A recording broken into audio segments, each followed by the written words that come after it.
Le César du meilleur acteur. Et puis on essaiera un jour de faire une grande cantine gratos. Yes, we can. Serge Gainsbourg, bonjour.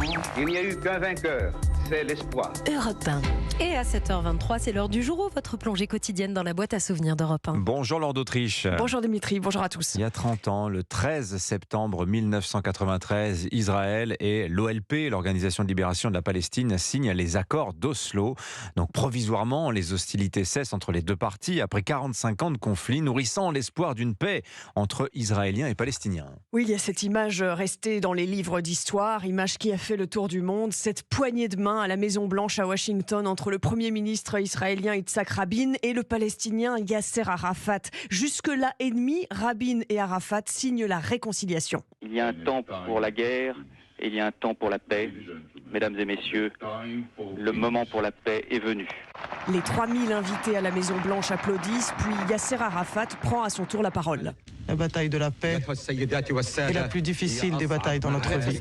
Elle mérite de notre part un effort. Ce sont les deux hommes, israéliens et palestiniens, qui ont demandé au président américain de les accueillir à Washington pour signer leur accord. Bill Clinton est comme un maître de cérémonie devant les caméras du monde entier. Avec tout notre cœur et toute notre âme, nous leur disons Salam, Shalom, paix.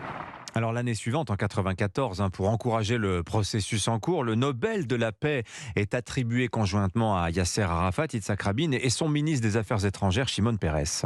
Oui, mais la trêve ne dure que 5 mois. En février 1994, un extrémiste juif tue dans un attentat 29 Palestiniens. 2 mois plus tard, un Palestinien lance une voiture piégée contre un autobus en Israël. Malgré le prix Nobel, dans la bande de Gaza, les tensions sont toujours là. Reportage pour Europe 1 de Georges Malbruno. Le mur de la méfiance n'est pas tombé avec le prix Nobel.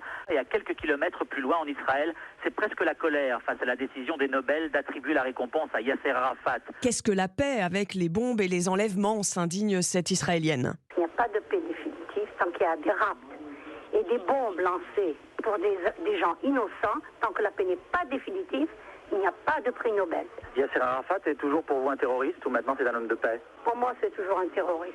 Parce que Hamas, c'est la continuation du Arafat, pour moi. Même avec un prix Nobel de la paix partagé entre Israéliens et Palestiniens, sur le terrain, en cette année 1994, les accords d'Oslo semblaient déjà loin. Merci beaucoup Laure d'Autriche pour cette page d'histoire à travers les archives d'Europe.